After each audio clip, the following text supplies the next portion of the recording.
everyone. Thank you guys for taking the time out of your day to join in and talk with me. This is our second seminar, so tonight we're going to be talking about understanding credit and debt. We'll follow the same format as we did in the last seminar. As we're on the slides, if you have questions, please don't hesitate to raise your hand. We'll have some questions coming in from the chat, some people tuning in via text and things like that, and we'll answer those. So we'll also read those questions out loud so you guys can understand what was asked as I'm answering. But here we go. Our agenda today, we'll do credit fundamentals, credit scores, and debt strategies. Empowering your financial future. Credit and debt are fundamental tools. When understood and managed properly, they can help you achieve major life goals like home ownership, education, and financial security. I think everyone in here at least wants, if you don't already have it, two of those three. So credit and debt can be very important for you achieving those things. I'm hoping what you take away from this is how credit actually works, what makes a good credit score, smart versus problematic debt, and then actionable improvement strategies that you can implement in your life with your credit scores and the debt that you may have, or some of the good debts that we'll talk about here in a little bit. What is credit? Credit is your financial reputation. It determines how trustworthy you are with borrowed money. It's a lender's way of just determining if they can trust you and with how much they can trust you with.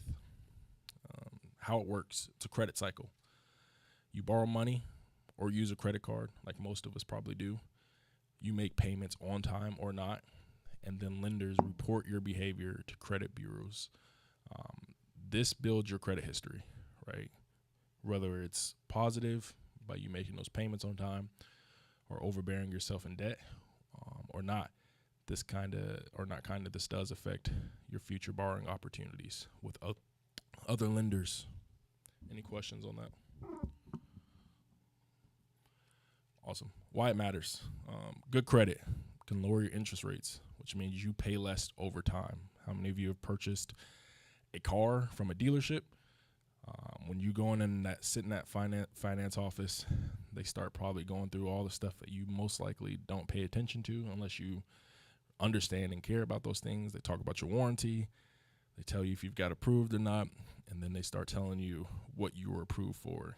And for most of us, when we get in that finance office, we look at the numbers and we say, okay, cool. And they tell you, you're probably worried about what your payment is, right? You hear the APR and you're probably like, oh, I don't care. As long as my payment is 6 or whatever you can afford. You're probably not thinking about what you're financing your interest with over the duration of time, which hinders you. As you can see, for an example, if you have a mortgage of around $300,000, most of those times are going to be about 15 to 30-year mortgages. If you can drop your interest rate of just 2%, you could save a little over $100,000 in interest over time. And then there are other variables that go into that, right? If you're making double payments and things like that, if you're making one large payment at the end of the year, obviously those things play a factor in how much you can save or how much your mortgage is, refinancing, things of those natures. Any questions there? It depends, right? In every situation, it's going to depend. If you refinance, you have to think, use a car loan for an example. Let's just take $50,000.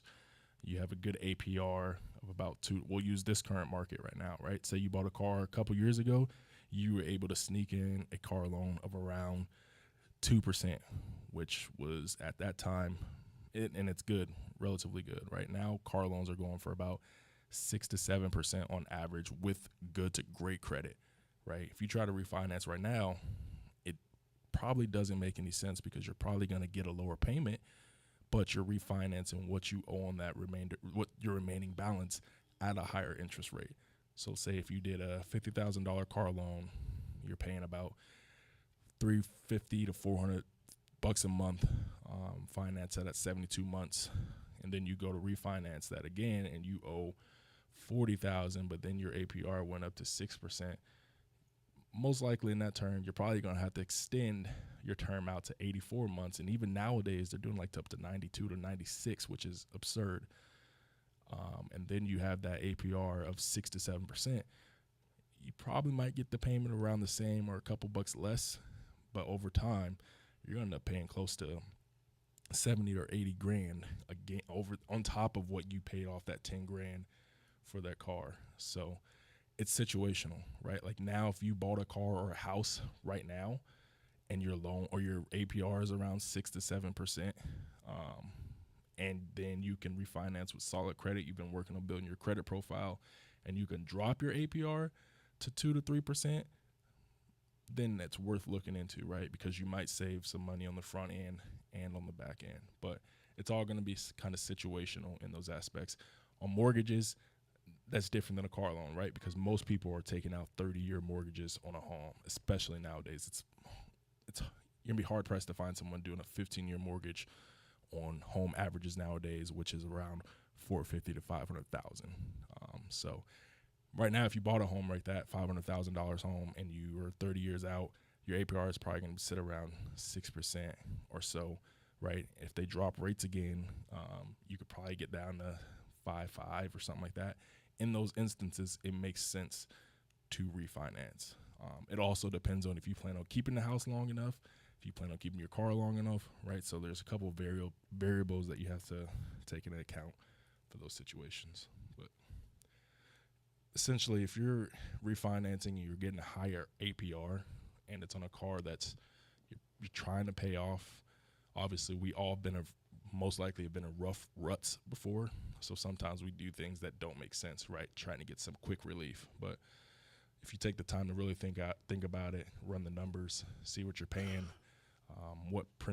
the APR plays a factor into what you're paying too, because of the principal. If you're making a $500 payment every month, that $500 isn't just going to your car payoff amount, right? You got to pay some of the principal first, then the rest gets paid to your car balance, the payoff.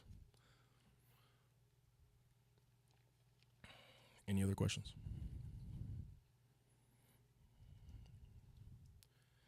Alrighty, types of credit. We have revolving credit. These are credit cards, lines of credit, right? Where the borrowing is flexible up to a certain limit. You can borrow or repay and borrow again, right? Interest changed on balances, carried month to month. That's why it's very important when you get a credit card. Most credit cards have APRs in the double digits, right? So, and then you see a lot of credit cards that do like balance transfers. They have like the 0% APRs or interest rates for 12 months, 18 months. Those things are good if you use them for what they're used for, right? Because most of the time after those 12 to 18 months, that interest rate jumps up to the double digits, right? So these are your short-term purchases, and use this for building credit. We'll talk about it more here, I think, on the next slide of how you can leverage this to build your credit. But that is revolving credit. Installment credit. These are going to be your mortgages, auto loans, student loans, right? Where they're more fixed borrowing amounts with the set repayment schedule. The equal payments over time until paid off, usually lower interest rates than a credit card. Obviously, these are going to be your major purchases, long-term investments, things like that. So lastly, you have open credit. These are things that we honestly don't think about as often, right? But your utility bills, phone plans, they don't show up on your credit, at least when you check your Credit Karma and things like that. But when you miss a payment, or they start to build up over time and your account gets sent to collections, they will report that on your credit, right? So you got to pay these in full each time. There's no carrying a balance, right? Sometimes you get away with being able to make payment arrangements. I can pay half now and then half later. A lot of these companies, they will work with you, but sometimes, these are corporations that you're paying to. They're greedy. They want their money, right? So those late payments can affect you and hurt your credit if they get to collections. Any questions here? So now, I know years ago, utility bills, I worked in credit, utility bills and phone bills were on the credit bureau, and we use those to help people get, so are they back on there now? Yeah, they're just not on you have to have like an actual credit report pulled. Like if you go to FICO and you pay the money to get your full credit report, if you open up Credit Karma, they're not going to show up and things like that. I can't remember the other apps and things that you can use, but most of those apps only show the major credits or debts that you have outstanding right now. But yeah, they'll show up. Any other questions? Alrighty. What makes up your credit score? Most lenders are going to use FICO scores. Now, this is something that is often discussed. Why are there so many different scores between Equifax, FICO? There's another one out there. TransUnion. All of those reflect something, and every lender is different. They will use one of those three. I've most commonly had my FICO used, though, and they will all not show the same balance for whatever reason. It's a game. You got to play the game. Learn it and play it until you can escape it for the most part. But 35%, this is your payment history, right? This one payment can be so damaging here, right?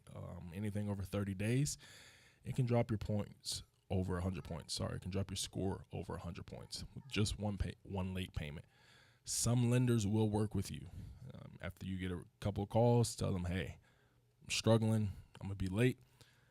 They might not report it to the credit bureaus, and you might get away. You make it a habit, they will most certainly report it. And then something as simple as just not having your auto pay on, they will 100%.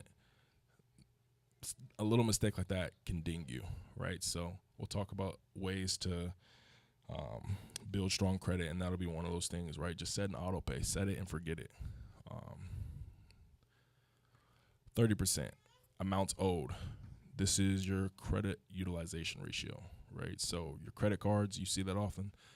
You want to keep that below 30% of its limit, ideally 10%. When you go above 10%, it doesn't hinder you or necessarily knock your score, but it does show lenders that you can be, or sends some type of message in which you are financially stressed. So that can hinder you sometimes when you go to purchase a house, car, things like that. 10 to 15%, 10 to 30%, try to keep it there. Anything over 30, that's going to send a bad message to those bureaus, and they're going to ding your score. 15%, credit history. Longer is better. So when you have those old accounts, keep those. Put a little balance on them. Pay them off. Don't close them yourself, because, believe it or not, when you close those accounts, they hurt your score. Again, it's all a game. You have to play the game to beat the game. If you think you're going to beat the game by trying to be sneaky and get around it, many have tried and they fail. Just play it. Play it till you stack up enough cash. When you make cash, an absurd amount of cash, sometimes those APR limits do not matter to you, because you most likely aren't keeping the thing long term. So just play it for as long as you can. And then 10% new credit, right? Just those little things matter. Again, they add up. I'm not saying go out there and just continue to open new credit cards and things like that. Every time you get a credit offer in the mail, you go open a credit card. No. But every now and then, if you don't have many credit cards, it's a good thing. You can keep it that way. But do your history, do your homework on these, right? I know a lot of people, some people I talk to, they are constantly opening up cards, and they've built their credit with this a little bit. And then credit mix. You got to have a good credit profile. You want the bureaus to see that you are responsible with more than just auto loans or credit cards and things like that, right? Especially when you are going to get some of these larger mortgages. Any questions on this? Yes.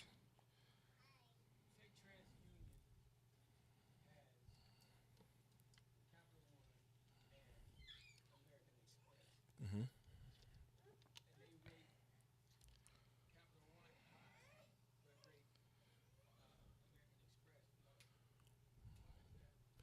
When you say rate them high, what do you mean?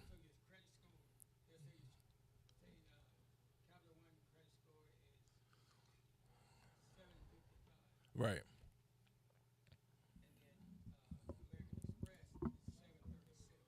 Got it. Yeah. It, it's the game, right? They American Express, from my knowledge, I know they use FICO, and I think Capital One does too. But there's something else that they're reporting on. Different lenders require different things in your credit profile, right? They might not care. American Express is very more high profile, even though it's not. They consider themselves more high profile, right? So especially when you're going to get some of those credit cards like the Platinum, even with Capital One, when you're going to get these more luxurious credit cards, every little bit of a point matters, and they look at different things on your credit report, right? If you've had a missed payment and your payment history goes down to 98%, American Express might be like, we can give it to him, but we don't want him to go anything over 15,000, right? Depending on what you make and things like that. So those points play into how much you can borrow from them. Why they may use different reports, unbeknownst to me, but I think as long as you are following this to as close as possible, all those scores should, for the most part, show up within a certain range, right? If, like you said, 730 to 736, there might be just one thing on your report that Capital One pulled and American Express didn't that triggered that. Awesome. Credit score ranges. Your score can go as low to 300 and as high as 850. 300 to 579, right? Your score's poor. This is 15% of consumers as is. It's going to be very difficult to get approved for anything. You're going to have extremely high interest rates. This is oftentimes this poor and fair is when people go to I don't want to call them shady, but the dealers that are charging you an arm and a leg, 30% APR for those cars that you truly want, and you never get to pay off, right? Or you're paying $100,000 for a $30,000 car. This is where individuals like this go, because they can't wait or they don't have the discipline to take care of their credit first. Fair, 580 to 669. This is below average, right? May qualify you to get what you're applying for. It's definitely going to come with higher rate and fees. Good, 670 to 739, right? This is your near or above average. Most lenders consider this acceptable. Again, income plays a lot into this as well. Your income to debt ratio plays a lot into this, and it depends on the type of individual you are. If you are, we'll just say, a millionaire and you have a 670, most likely you aren't looking at the APR for your Rolls Royce that you're trying to get, right? Because you can overcome your credit in a lot of times with cash down. If you're someone who makes $20,000 to $30,000 a year, 670, you're going to struggle. Lenders are going to look at you and say, yeah, she might be able to get this and we might approve her, but we're going to tack on a 8 or 9% APR. It's all about the money they want, right? They want to make money off of you no matter what, and they do when you get into debt. So very good is a 740 to 799. This is above average. better interest rates and terms, right? I know one time when my wife and I were going to get a car for her when she first got pregnant, we were looking at getting her car, and the interest rates were the same between and this is one of those situations that varies, right? The interest rate for her was the same from 60-month term to 84-month term. So in that instance, we paid the 84-month term because it lowered her payment, but she wasn't paying more on the back end with that APR, and we knew we were going to get rid of the car before we paid it off. So for that, in our situation, it made sense. And then exceptional, right? You have your 800 to 850. Obviously, the best of the best rates, best terms, amazing borrowing power, etc. This is 20% of borrowers. Any questions? How often is that determined to, how does it go up and down? Your score, your credit card, right? Auto loans, if you have an auto loan and you're paying your payments on time, if you're someone, it's all about your consistency, right? If you're staying within these 30, well, actually, we'll go to the next slide here in a second. But if you're staying in this profile right here, right, your payment history, you're 99 to 100% on time with your payments, right? You're consistent. You're even paying earlier. You might be paying your auto loan twice. If you're someone that looks into your credit card bill, you're paying before the statement and before the build, right? You're keeping your credit card paid off or carrying a little bit of a balance so it reflects things like that. 850, you almost have to be spotless on your credit profile. But here we go. How to build strong credit. First, like we were talking about, pay on time, and pay every time. Set up auto pay. Sometimes, yes, again, you have to look at your situation and say, can I do auto pay? I've been there before where I had auto pay on and I turn it off, right? I can't have that last $100 coming out because I need 90 of it for something else. I've been there before. I understand. You got to do what you got to do. You got to live, right? But in general, if you can, set up the auto pay. One, it's going to relieve you from stress. And two, you know that you're going to have something coming out every single month. You have the funds for it. Just set it, right? Stop trying to be Superman and remember it all. Again, that one missed payment can stay on your report for over 7 years, and this has a 35% impact on your score. Number two, keep utilization below 30%. If you have 10,000 in total credit limits, keep your balance under 3, and under 10 is even better. Again, there are instances where you might have to spend 5, right? Okay, cool. If you know on the back end that you can pay off 4, go right ahead, right? Obviously, there are instances where we've probably had to use the full 10. You're going to ding your report. It's going to drop. Pay that balance off as soon as you can. Number 3, keep old accounts open. The age of accounts matter. This is 15% of your score again. So, like I said, even if you don't use a card, keep it open just to maintain history length, right? Those collections that you have, try not to let things go into collections because if it's gotten there, most likely they've closed your account. Number 4, limit the credit applications. Each hard inquiry can drop your score 5 to 10 points.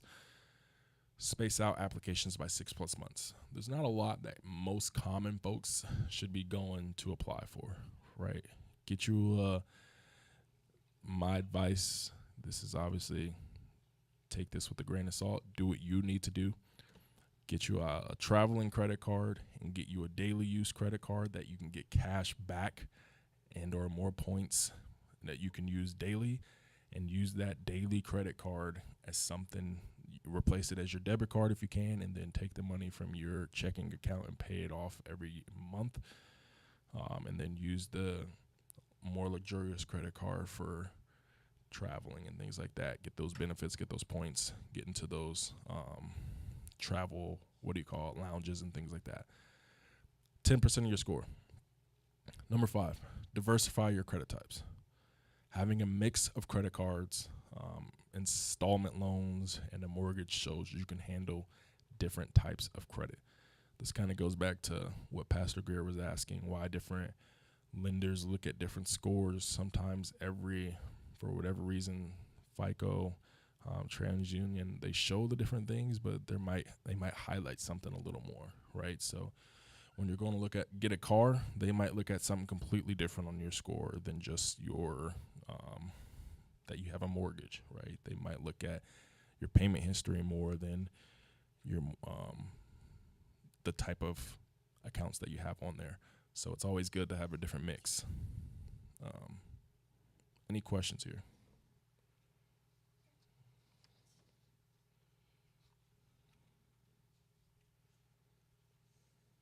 And then lastly, on credit here, if you have a parent, a spouse, and they have pretty solid credit, right, and they're trustworthy, they pay their bills, and you guys can have some type of agreement, have them add you as an authorized user, right? I know Monty's dad did that for her, and he's really good at paying his stuff from what I know. That helps her credit score, right? Because it reflects as an open account the history length does on her account, right? Obviously, there's some caveats there. If someone's not paying their stuff, you probably don't want to be on their account, right? Because then that can affect you. It's no different than being a co-signer, right? You want to make sure someone that you're getting on with is trustworthy, pay their bills. Again, life happens, things happens, but that's why you got to have some of those tough conversations, right? If you need help building credit and things like that. Any questions on credit?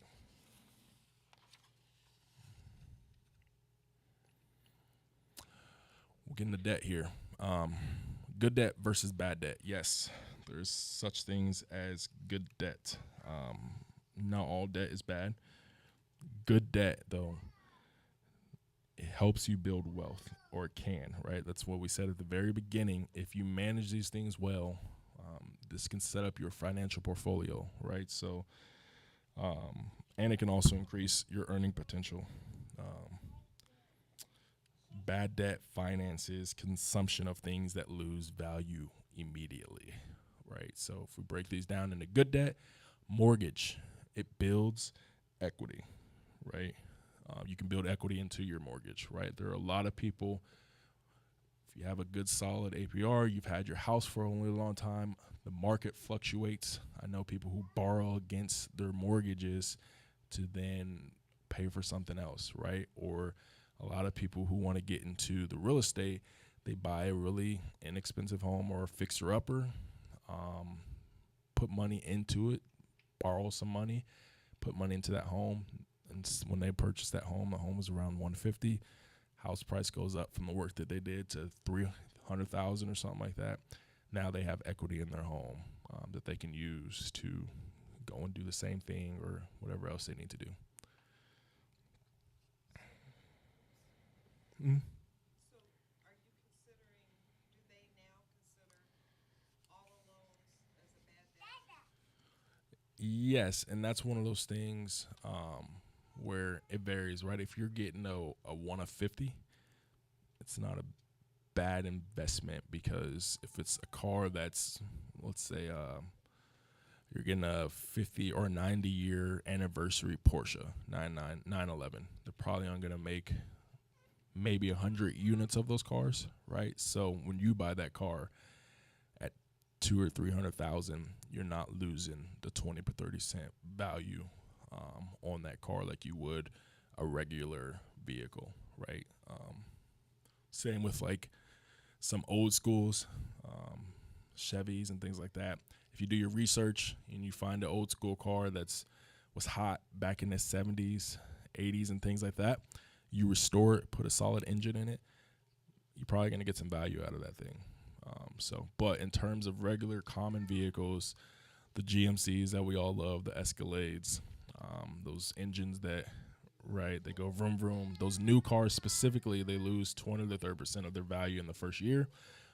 Used cars as well, you lose value, but just not as much, right? When you drive off that lot, you sign the paperwork, it's gone. So you didn't bought an $80,000 car that's now worth 60,000.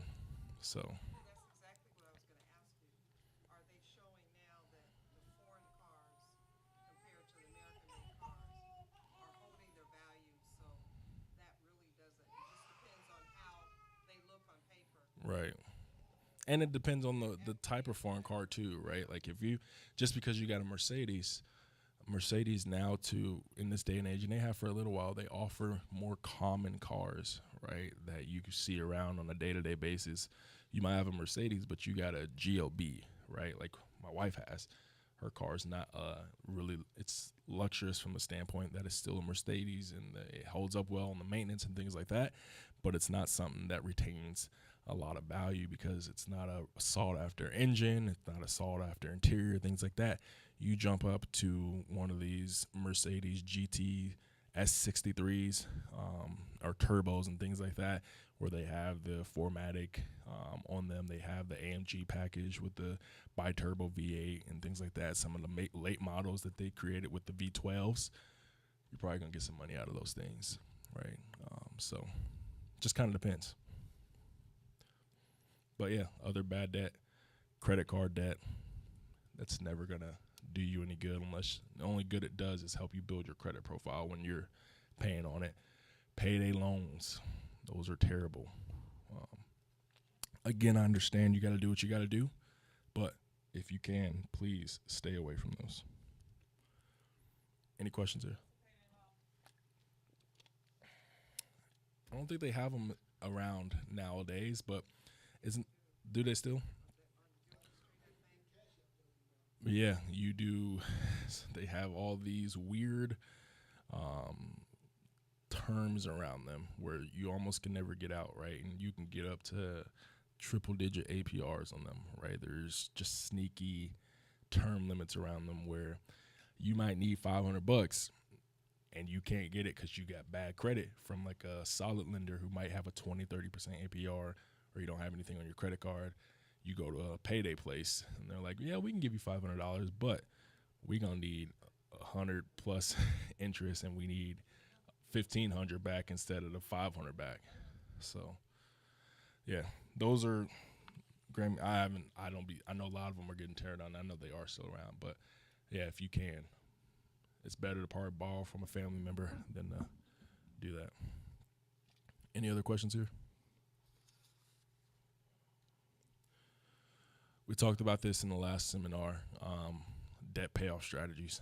Your avalanche method versus your snowball method.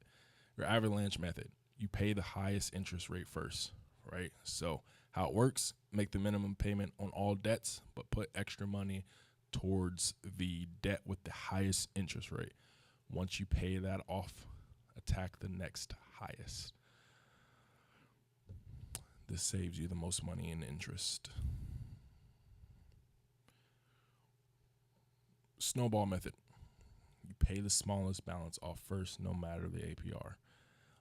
Again, how it works: make the minimum payment on all other debts, put extra money towards the smallest balance. Once that's paid off, then you roll the payment over on that one you're paying towards the next smallest. Use and implement whichever one is best for your scenarios. Sometimes you can't even do either one of these, right? You got to pay the minimum so you can get a salary increase. You can pick up a part-time job. Again, we've all been there, right? Or some of us might be there now. But if you can, implement one of these to help pay off your debt. Most importantly, what this does is helps you put in a plan, a debt strategy, right? I know a lot of people that are just living in debt. One, because of life situations, circumstances. They've inherited debt where their parents or grandparents didn't have life insurance policies, or they've inherited businesses that have had bad debts and things like that. I was just watching a movie where, not maybe a real life scenario somewhere else, but a dad inherited some debt from his dad, and he was stuck paying them off, and he had to sell products and things for those debts, right? So it can get pretty sticky. Now, when you say inheritance,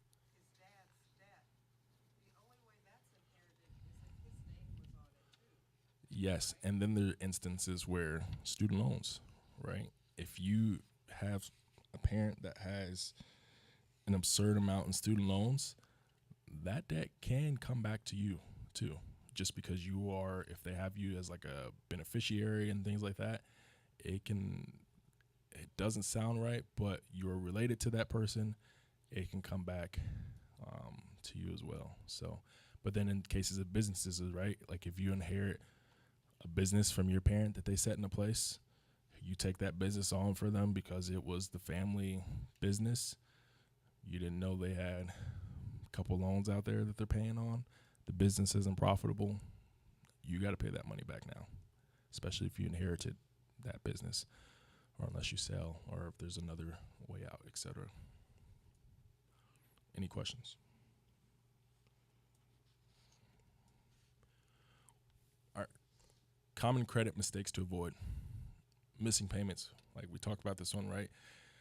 Even one 30-day late payment can drop your score 90 to 110 points, right? So set up those auto pays to avoid this. Maxing out credit cards. Using 100% of your limit signals financial stress. Utilization under 30%, ideally under 10. Closing old accounts. Reduce your average account age and available credit. Keep them open. So even if they're credit cards, you just got out of credit card debt and I'm never going back to it. Leave it open, right? Because you had a credit card for 10 years and you close it, and the only other debt that you've had in your name is 2 years old. Guess what? You finally get in a situation making some good money and you want to go get a solid vehicle that you can afford. They're going to look at your credit profile and say, well, wait, you just opened credit 2 years ago. Why would we trust you with $100,000 vehicle or business loans or things like that? So better to keep them, put the cards away or something, and or put a small utility bill, 30, 40 bucks, just to keep that credit, alive. Ignoring credit reports. 25% of credit reports have errors. That is absurd. I just had to dispute one of my student loans that I'm done paying from my actual school. They were marking payments as late, but they were taking the money out of my account.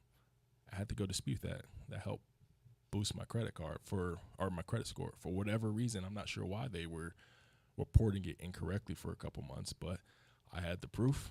Hey, they've been taking this $50 out every month. You see they took it out January, February. Let's dispute this and remove that ding.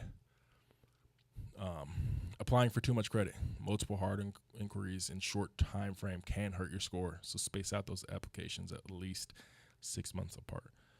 Only making minimum payments, right? If you have a $5,000 balance with a 20% APR, you do the math on that, 20 plus years, and then you're in 6,000 plus in interest. It's absurd, right? So especially on those credit cards, pay those off, right? If you're going to carry a balance, keep it very low. Co-signing without caution. We were just talking about this, right? You're legally responsible if that other borrower does not pay. 75% of co-signers end up making payments themselves, right? So you got a kid, you want to do good for them. If they've not shown you signs of responsibility, if you've had to ask them to take, this is important, if you've had to ask them to take out the trash multiple times, or they don't clean their room without being prompted multiple times, it's probably not a good idea you go co-sign them a $500 car and they ain't showed no signs of responsibility, right? That's my 2 thoughts. Unfortunately, you do what you need to do for your children. You do what you want to do for your children. We've all been there where we've done things for family members or friends that we just blinded by love, right? But in general, make sure they're showing you some responsibility first before you go sticking your neck out and putting your name on the line there. Any questions here?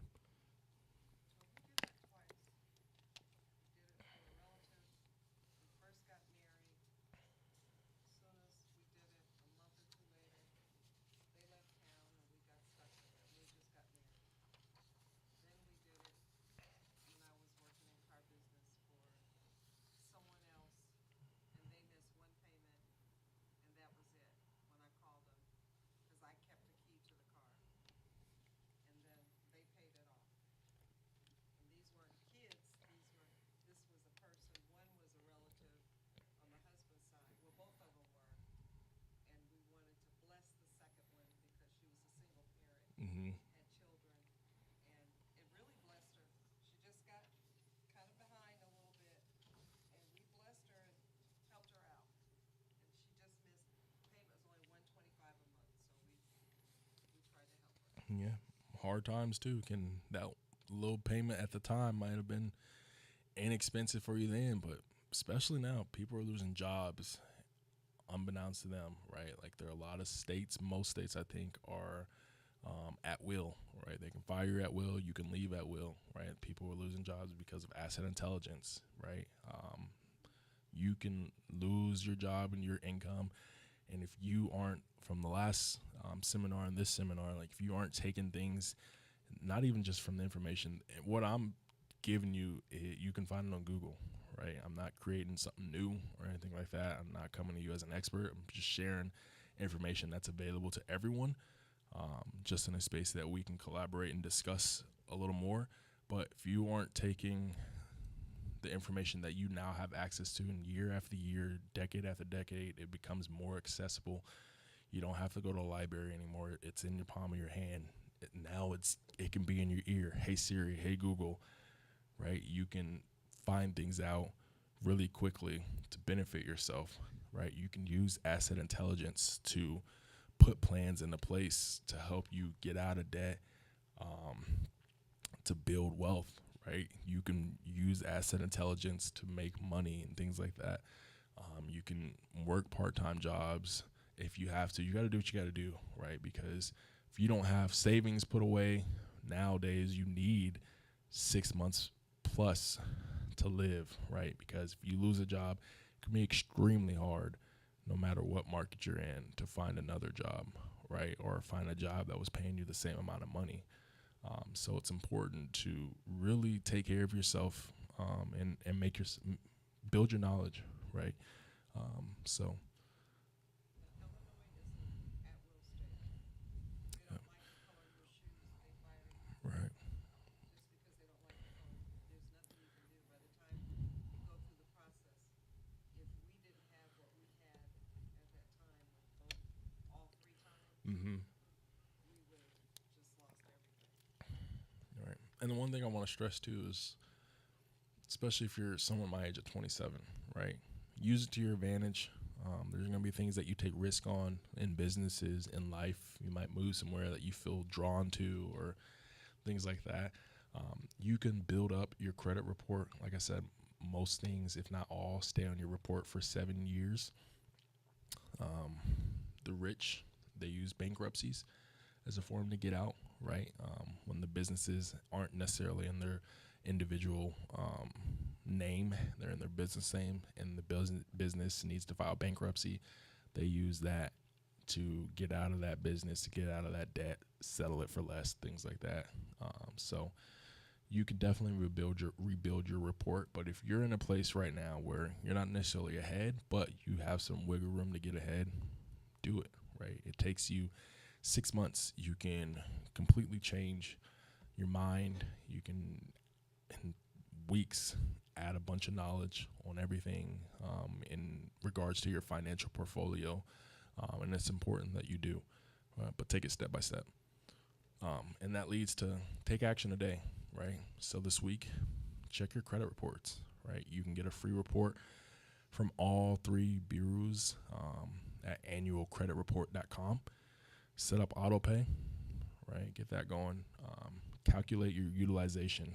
Add up all your balances and your credit limits, and make sure your ratio is under 30%, right? If it's not, prioritize paying that down as much as you can.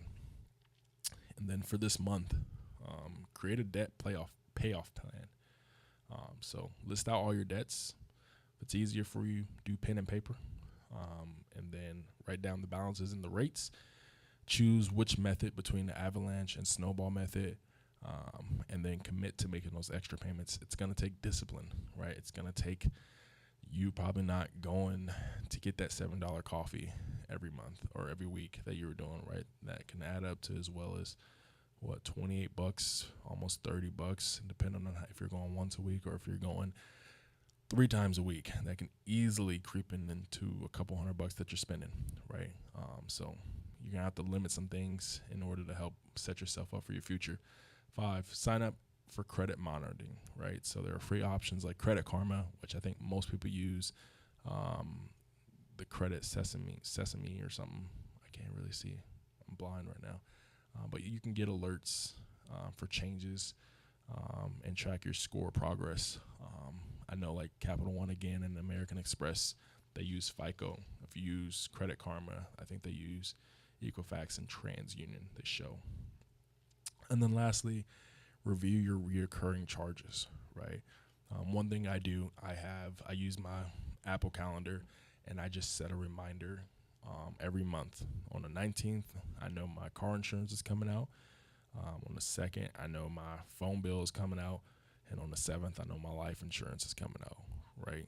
Just get a quick reminder. Hey, don't forget, this week you got XYZ. That way, too, you can see what subscriptions you have. Believe it or not, everything nowadays, you got to get multiple subscriptions to watch certain things, right? Used to be you can just have DirecTV, Comcast.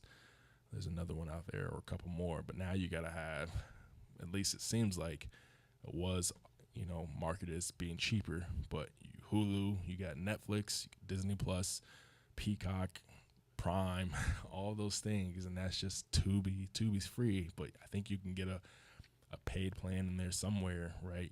That can easily add up to another couple $100, right? HBO, things like that. You get tricked into it with your phone plan. Oh, if you get it today, we'll give you HBO for free, and then it's only for a year, and now you paying $15 for that. And you only watched one movie or two on HBO, so keep track of those things, right? You might find yourself not even using them, and that's a savings that you can put towards the debt payoff.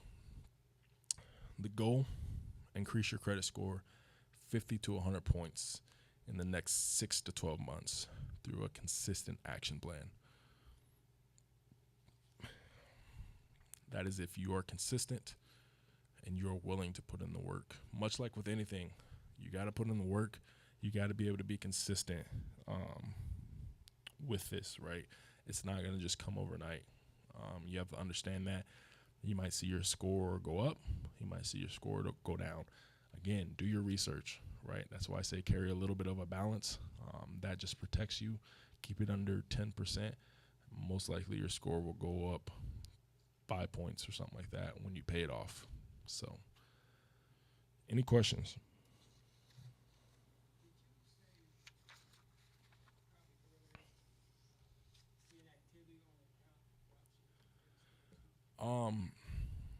If you close the account. So if you've had a credit card since 2000, right? That's 26 now years of credit history, of credit length that you have available. And that might have been a card you stopped using in 2010, right? You was like, this card gets me in trouble. I ain't using it no more. Don't close it. Keep it open, because you need that length to show that you can handle debt, it just helps overall in your credit profile. What did we say? I think that was 15% of your score, right? So if you got 5 credit cards account that you opened back in your 20s and you're now 50 or something like that, and you're like, I'm not going to use these. I mean, if you're still active and building your profile, building wealth and things like that, you want to continue to borrow money, it's definitely a plus more than it is to keep it open than it is to close that account.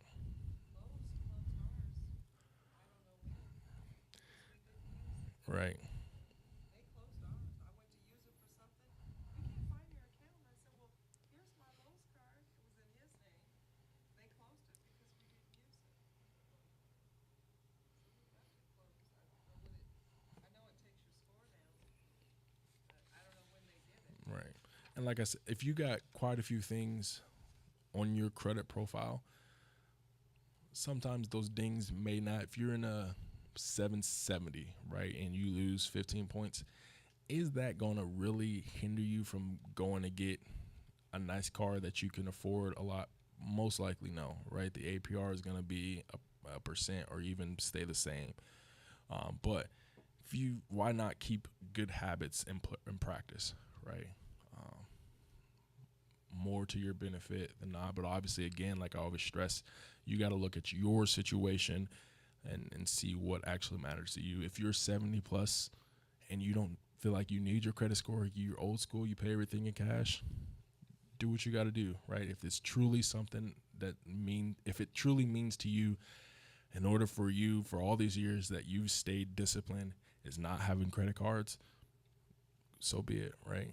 I'm not telling you to go get a credit card, but for someone like me, and in the age that we're going in, my profile and the things that I want to do in my life, my credit profile is important to me. So I definitely put these things into practice. Any other questions?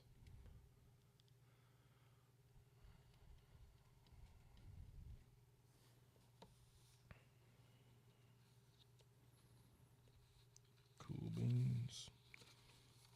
Awesome. Well, thank you guys. Yeah. Quick little note. I'll probably have one in February. We'll probably take a break from financing and jump into, just because of the way the world is going, I'll probably teach on asset intelligence. One, so you can have an understanding of what is going on. What if you're on social media, you might see a couple things that are being tossed around, and you're like, why are, like my feed, a couple things came out over the new year, and everyone was going crazy about it. I've used it myself, and I understand why people are going crazy about it. And then if you want to find out how to like implement these things, I also can assist in that, because my line of work is in technology, and specifically right now, asset intelligent implementation. So we'll probably touch on that next subject. And then later this year, I'm working some things out, but I'm going to start doing personalized guidance, kind of like one-on-ones, just to help people out a little more if you need a little more time. Or, like I said, I'll